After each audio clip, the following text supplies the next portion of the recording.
Hello friends, I have read over 100 books this year, and I want to share with you my top 10.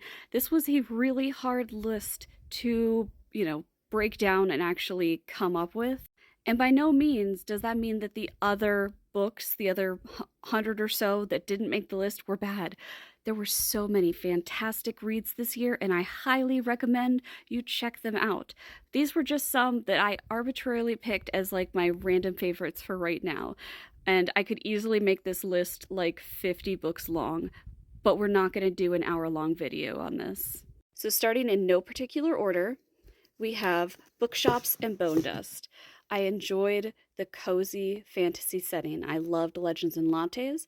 And then when this book came out, I was like, yes, perfect. I love it. Chef's kiss. Next up, there's a reason that I own 3 copies. Yes, 1, 2, 3 copies of this book and Priory of the Orange Trees, because it's fantastically written.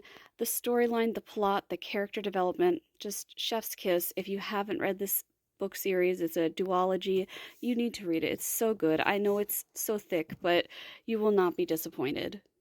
This book, that I won't say for fear of getting this taken down, it's so fucking funny. It's so funny. It's about a college of unalivers, and look at this.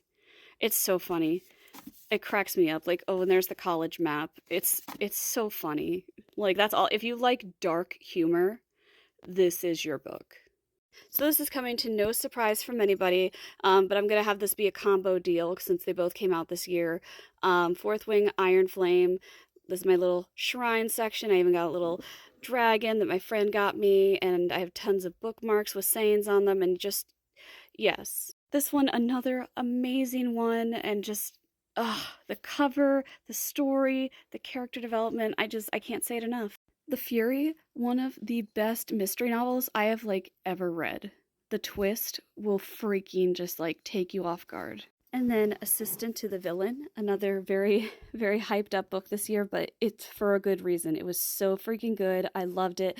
Can't wait for the next one. I love a bunch of R.F. Kuang books. I loved Babel. I'm really excited to read The Poppy War. And then when I saw this book coming out, I was so excited, and this is such a good book, you guys. Highly recommend this book if you haven't. I just love R.F. Kuang's writing. Swordcatcher was another anticipated release for me. I was really excited for it to come out. This is my Fairy Loot edition, and then this is my ARC copy. And the idea of a body double as your plot concept was just so fun to me. It was such an interesting idea. I was really excited for this book. And how can we have a countdown without at least one Rebecca Kenny book?